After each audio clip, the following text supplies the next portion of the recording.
தேவஜனமே, இயேசுவின் நாமத்தில் உங்களை வாழ்த்துகிறேன். இயேசு கிறிஸ்துவின் நாமத்தில் இன்றைக்கு 37வது நாள் தியானத்துக்கு நம்ம வந்திருக்கிறோம். இன்றைய தியானத்துக்கு அப்போஸ்தலர் 26வது அதிகாரத்தை எடுத்திருக்கிறேன். முதல் 19வது வசனம் நாம் ஜெபிப்போம். தேவனாகிய கர்த்தர் எங்களுடைய ஆவி ஆத்துமா சரீரத்தை அமைதிப்படுத்தி நீர் கொடுக்க வேண்டிய போதனை, நீர் கொடுக்க வேண்டிய தியானத்தை நாங்கள் தெளிவாய் எடுத்துக்கொள்ள ஆவியானவர் எங்களுக்கு உதவி செய்ய வேண்டும் என்று இயேசு கிறிஸ்துவின் நாமத்தில் ஜெபிக்கிறோம் தகப்பனே, ஆமென். கர்த்தருக்கு ஸ்தோத்திரம். நீ விசுவாசிக்கின்றதை என்ன என்று அறிந்திருக்கிறாயா? அது அஸ்திபாரம் நிறைந்த ஒரு முக்கியம். நீ விசுவாசிக்கிற காரியத்தை முழுமையாய் அறியாதபடி இருந்து உன்னுடைய விசுவாசத்தை தற்காத்து கொள்ள பிரயாசம் எடுத்தால் அது ஒரு பயங்கரமான ஒரு விளையாட்டாய் போய்விடும். பவுல் அப்போஸ்தலன் 3வது முறை ஒரு தலைவரிடத்துல வருகிறாரு. அக்ரிப்பா என்ற ராஜா முன்னுக்கு இப்பொழுது பவுல் நிற்கிறாரு. ஃபெஸ்டஸ் என்ற கவர்னர் ஒரு ரிப்போர்ட் அனுப்பணும், சீசருக்கு அனுப்பணும். அந்த பேரரசர் அவருக்கு அனுப்பணும். யார் யார் சீசர்கிட்ட அப்பீல் பண்றாங்களோ அந்த கேஸை டீட்டெயிலாக எழுதி அவர் அனுப்பணும். அவர் எழுதி கொண்டிருக்கிற நேரத்தில் அக்ரிப்பா வந்திருக்கிறாரு. அவர்கிட்டையும் கேட்டு நீங்கள் கொஞ்சம் விசாரிச்சு பாருங்க, அது எனக்கு இந்த ரிப்போர்ட் எழுதுறதுக்கு உதவியா இருக்கும் சொல்லி அக்ரிப்பா இப்பொழுது பவுலை கூப்பிட்டு, சரி சொல்லுப்பா, உன்னுடைய கதையை சொல்லுன்றாரு. ஸோ இது ஒரு அஃபிஷியல் கோர்ட் கேஸ் இல்லை. ஆயினும் பவுல் அப்போஸ்தலன் தன்னுடைய விசுவாசத்தை, தன்னுடைய கதையை சொல்லணும்.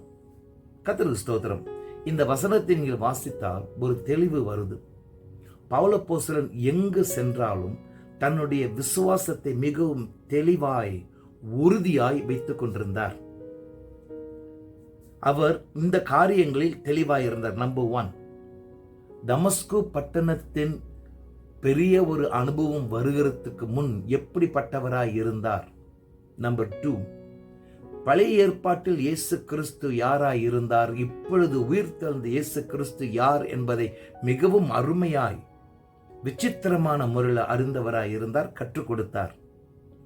யாரை பிரசங்கிக்கிறார், ஏன் அவரை பிரசங்கிக்கிறார், ஏன் இவர் வழி இப்படியாக இருக்கின்றது என்பதை மிகவும் தெளிவாக தெரிந்தவர்.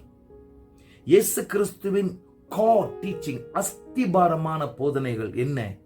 மனம் திரும்பு, தேவனிடத்தில் வா, கர்த்தர் உன்னை ரட்சிப்பார்.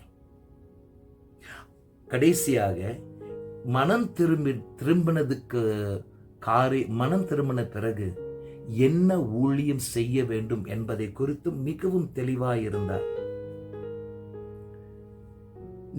நான் விசுவாசிக்கிற அந்த நம்பிக்கையை குறித்து நான் தெளிவாய்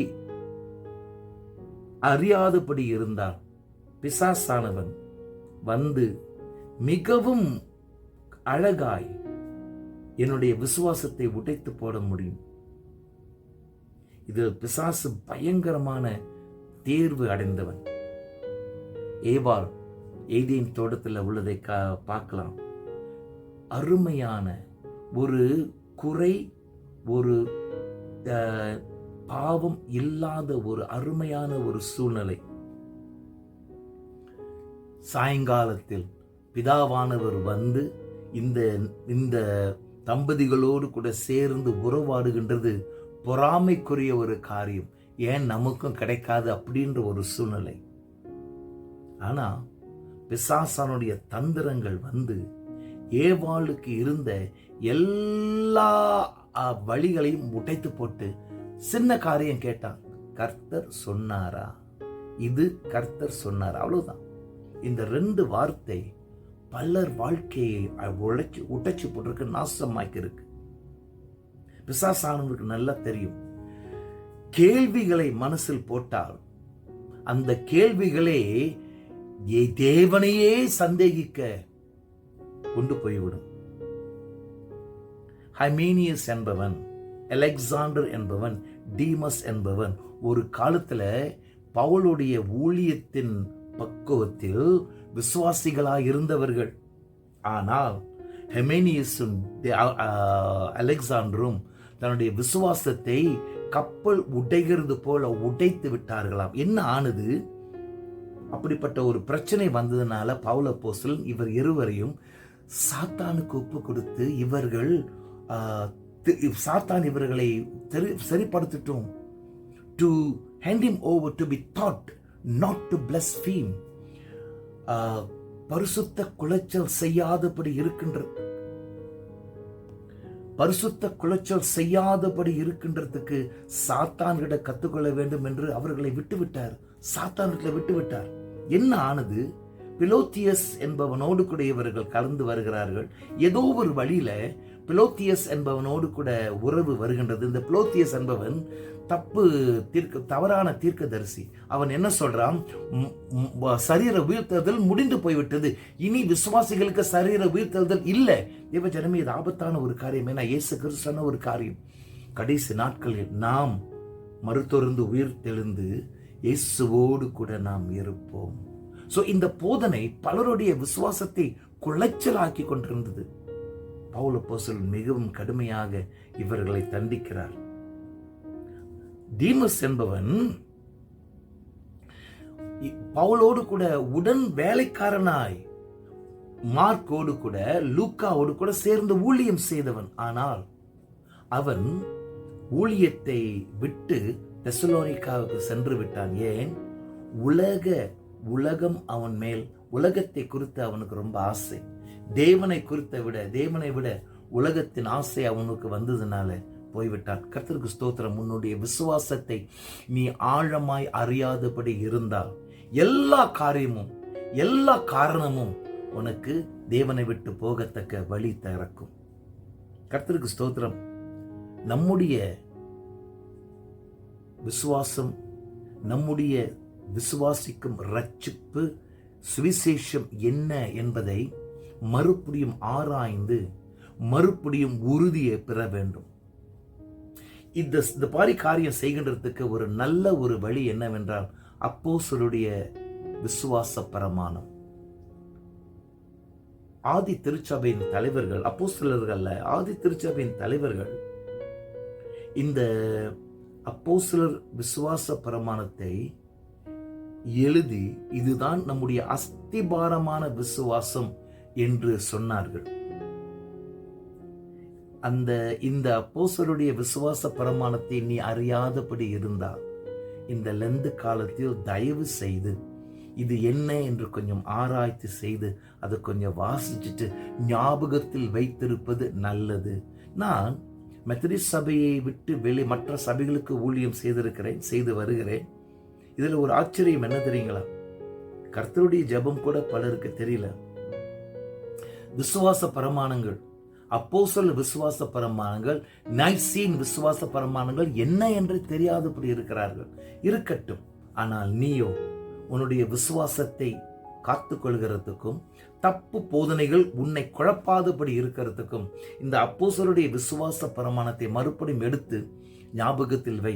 இது ஒரு படிப்பு தன்மை மட்டுமல்ல, உன்னுடைய விசுவாசத்தை காத்துக்கொள்ளத்தக்க ஒரு பக்குவமாய் இருக்கும். சில சிந்திக்க வேண்டிய காரியங்கள். சபை சரித்திரத்துல பல தடவைகள் புதுசாக சபை வர்ற நேரத்தில் கூட தவறான போதனைகள் சபைக்குள் வந்து அஸ்திபாரமான போதனைகளை குலைக்க பல திட்டங்களை எடுத்தார்கள். 2 காரியம். 1, இயேசு கிறிஸ்துவின் தெய்வத்துவம், the divinity of Jesus. அவர் பாதி மனுஷன் பாதி தேவன், இல்ல முழு மனுஷன் இல்ல முழு தேவன், இல்ல முழு மனுஷனாய் இருந்தார் தேவனாய் இல்ல முழு தெய்வமாய் இருந்தார் மனுஷனாய் இல்ல. அப்படிப்பட்ட பயங்கரமான குழப்பங்கள் சபையில் வந்தது. கொலோசியர் புத்தகத்துல நீங்க வாசிச்சீங்கன்னா அருமையாய் பவுல் அப்போஸ்தலன் இயேசு கிறிஸ்து முழுமையான தெய்வமாக முழுமையான மனுஷனாக நம்மோடு கூட வந்தார் என்று சொல்லிக் கொடுக்கிறார். இன்னொன்னு என்னவென்னா க்னோஸ்டிசிசம், அதாவது நமக்கு விசேஷமான ஞானம் இருக்கணும், அப்பதான் ரட்சிப்பை நாம் எடுத்துக்கொள்ள முடியும். ஆனா அது தவறு. ஞானத்தால் ரட்சிப்பல்ல, விசுவாசத்தினால் ரட்சிப்பு. இந்த போதனைகள் மிகவும் அழகா கேட்கின்றதுக்கு மிகவும் அழகா இருக்கும். இந்த நாட்கள்ல உலக பிரசித்தி பெற்ற சில போதகர்கள் அருமையாய், ரொம்ப அருமையாய் தங்களுடைய போதனைகளை யூடியூப்லையும் பல இடங்களையும் கொடுக்கிறார்கள். ஆனால் கொஞ்சம் கவனமாய் கேட்டோம் என்றால் மிகவும் இனிமையாய் இருக்கின்றது, மிகவும் தவறாய் வருகின்ற ஒரு போதனையாய் இருக்கின்றது. தேவஜனமே, என்ன போதனைகள் தப்பானது என்பதை நாம் அறிந்து கொள்ளணும். சபைக்கு வெளியே விசுவாசி சமுதாயத்துக்கு கிட்ட நெருங்கி இருக்கிற காரியங்கள், அது நல்லதுன்னு சொல்றவங்க கூட இருக்கிறாங்க. அதை குறித்து நாம் ரொம்ப கவனமா இருக்க வேண்டும். பவுலை போல அஸ்திபாரமான விசுவாசத்தை நாம் பிடித்துக் கொள்வோம். எந்த இடத்துக்கு நம்ம கொண்டு போனாலும், எத்தனை தடவை நம்மகிட்ட கேள்வி கேட்டாலும் ஒரே பதில் தான், இயேசு கிறிஸ்து. Price God. நாம் ஜெபிப்போம். என் ஆண்டவராகிய கர்த்தாவே, இந்த லெந்து காலங்களில் நாங்கள் விசுவாசிக்கும் சுவிசேஷம் என்ன, நாங்கள் விசுவாசிக்கும் விசுவாச காரியங்கள் என்ன என்பதை மறுபடியும் பரிசியல் பார்த்து எங்களுடைய வாழ்க்கையில் அதை புதுமைப்படுத்திக் கொள்ள எங்களுக்கு கிருபை தர நாங்கள் ஜெபிக்கிறோம். அப்போஸ்தலர் விசுவாச பிரமாணங்களையும் அந்த பழைய விசுவாச காரியங்களையும் மறுபடியும் நாங்கள் புதுப்பித்துக் கொள்ள, எங்களுடைய விசுவாச வாழ்க்கையில் புதுப்பித்துக் கொள்ள எங்களுக்கு கற்றுத்தர நாங்கள் ஜெபிக்கிறோம். பரிசுத்த ஆவியின் உதவியில நாங்கள் தப்பு போதனைக்குள் விழாதபடி இருக்க என் ஆண்டவர் எங்களை காத்துக்கொள்ள ஜெபிக்கிறோம். அப்பா, இந்த காரியத்துல எங்களுடைய போதகர்களுக்காகவும் ஆவிக்குள்ளான தலைவர்களுக்காகவும் நாங்கள் ஜெபிக்கிறோம். பிரயாசம் எடுத்து சபைக்கு சரியான போதனைகளை கொடுக்க, தப்பு போதனைகள் என்ன, ஏன் தவறா இருக்கிறது என்பதை தெளிவாய் சபையில் சொல்ல கிருபை தாரும். இயேசு கிறிஸ்து யார், அவருடைய பாடு என்ன, அவருடைய மரணம் என்ன, அவருடைய உயிர்த்தெழுதல் என்ன, பரலோகத்தில் சென்றது என்ன, சீக்கிரம் திரும்பி வருவது என்ன என்ற அந்த பாதிப்பு என்ன என்று தெளிவாய் சபைகளுக்கு கற்றுக் கொடுக்க அப்பா, எங்களுடைய போதகரோடு கூட உடைய ஞானம் நிறைந்திருக்க ஜெபிக்கிறோம். நாங்கள் வாழ்கின்ற நாட்கள் ஆபத்தான நாட்கள், காலங்கள் என்று அறிகிறோம். உம்மை நெருங்கி நாங்கள் இருக்க எங்களுக்கு உதவி செய்யும். இயேசுவின் நாமத்தில் ஜெபிக்கிறோம் தகப்பனே. ஆமென்.